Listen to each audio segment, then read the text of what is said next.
ইমাম ইবনে তাইমিয়া রাহিমাহুল্লাহ তিনি বলছেন যে এই পরিমাণে জ্ঞান ইলম হাসিল করা প্রত্যেক মুসলমান নর নারীর উপরে ফরজ, যেটা আমার মধ্যেও নেই। আমি এই জন্য খুব নিজেকে নিয়ে সংকুচিত বোধ করি।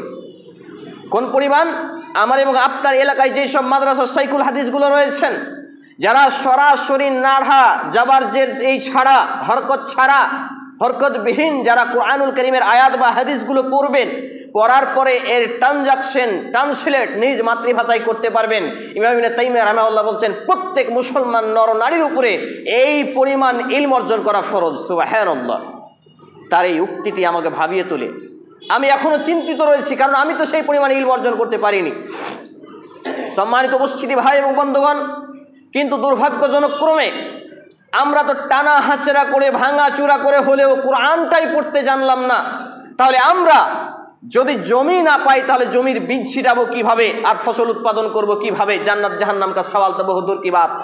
সম্মানিত উপস্থিতি ভাই এবং বন্ধুগণ, দ্বিতীয় কথা হচ্ছে পরিবেশ পরিস্থিতির মধ্যে সর্ববৃহৎ পাপগুলোর মধ্যে শিরকে আল্লাহ তাআলা আখ্যায়িত করেছেন। 10টি লিস্টে আছেন, কিন্তু আমি এবং আপনি মুসলমান ঘরে জন্মগ্রহণ করেছি। শাহাদাত দি লা ইলাহা ইল্লাল্লাহ, আল্লাহ ছাড়া সত্য কোনো ইলাহ উপাস্য নেই। শাহাদাত দি আশহাদু আল্লা ইলাহা ইল্লাল্লাহ ওয়া আন্না মুহাম্মাদুর রাসূলুল্লাহ, আমি সাক্ষ্য দিচ্ছি আল্লাহ ছাড়া সত্য কোনো ইলাহ উপাস্য নেই। ওয়া আন্না মুহাম্মাদুর রাসূলুল্লাহ, এবং নবী মুহাম্মদুর রাসূল সাল্লাল্লাহু আলাইহি ওয়াসাল্লাম হলেন আল্লাহর প্রিয় বান্দা নবী ও রাসূল। এই শাহাদাত আমি এবং আপনি দিই। এই শাহাদাত, এই সাক্ষী আমার এবং আপনার টিকে থাকবে every day is night 5 times prayers, অর্থাৎ 5 ওয়াক্ত সালাতের মাধ্যমে। কিন্তু আমরা এই দিনে এবং রাতে 5 ওয়াক্ত সালাতকে ত্যাগ করার পরেও নিজেদেরকে মুসলমান পরিচয় বহন করে আজকে আমরা দাবি করি আর বলি আমি তো ভালো মুসলিম। সম্মানিত উপস্থিতি ভাই এবং বন্ধুগণ, হাজার হাজার এইরকম ফিতনা, হাজার হাজার এইরকম পাপাচার আমাদের মুসলমানদের সমাজে রয়েছে, আর আমরা নিজের কর্মগুলোকে না দেখে অন্যের কর্মগুলো নিয়ে একটু বেশি মাতামাতি থাকি। আমার নিজের চারিত্রিক গুণাবলী, আমার নিজের আভ্যন্তরীণ বিষয়, আমার নিজের ঈমান, আকীদা, মানহাজ, আমার নিজের সুন্নাহভিত্তিক আমল করার যে প্রকৌশল হওয়া উচিত ছিল, এইগুলো না হয়ে আমি অন্যেরটা নিয়ে বেশি ভাবি। এই জন্য ইমাম ইবনুল কাইয়্যিম রাহিমাহুল্লাহ বলছেন, তার থেকে হতভাগা, তার থেকে দুর্ভাগ্য, তার থেকে নির্বোধ ব্যক্তি আর কে হতে পারে যে অন্যের সমালোচনা, অন্যকে নিয়ে ভাবনাময় সময়গুলো নিয়ে নিজের জীবনের আয়ুর মূল্যবান সময়গুলোকে ব্যয় করছে। নাউযুবিল্লাহি মিন যালিক।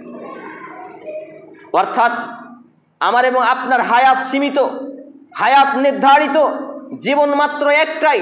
আর এই জীবন পেয়ে যেমন খুশি তেমন সাজো, খাও দাও, মাস্তি করো, টাকা পয়সা কামাই করো, কারণ দুনিয়াটা তো মস্ত বড়।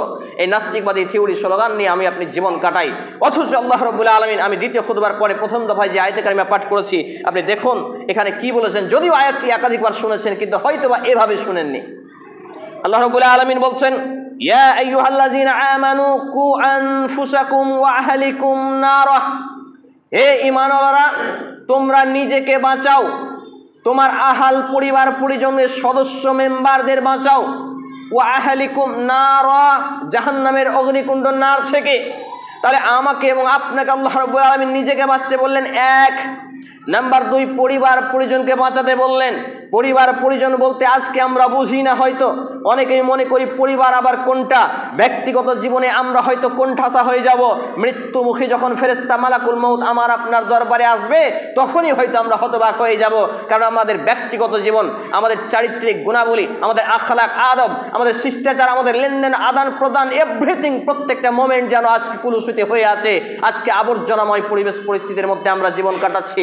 এর কারণ হলো যে আমি এবং আপনি এখন মনে করুন যে কোনো একটা সংগঠনের কর্মী হয়ে গেছি, আর সেই সংগঠনের কর্মী আমি, বিশাল একজন দায়িত্বশীল, আমার আকীদা মানহাজ ঠিক আছে, কিন্তু আমার সংগঠনের বাইরে যে সব মেম্বারগুলো রয়েছে, আমার সংগঠনের কর্মী নয় এমন ব্যক্তিরা, হয় সংগঠন অন্য ভিন্ন সংগঠনের কর্মী, অন্যথায় অন্য সংগঠনের কর্মী নাই, তারও আকীদা মানহাজ আদব আখলাক দাওয়া ইসলাহি কার্যক্রম সব কিছু ঠিক আছে, কিন্তু আপনার সংগঠনের কর্মী নয় বলে আপনি তাকে সালাম দেন না, সে অসুখে পড়লে আপনি দেখতে যান না, সে বিপদে পড়লে আপনি সাহায্য করেন না, তাহলে এখানে এই ব্যাপারটা আপনাকে কে বোঝাবে?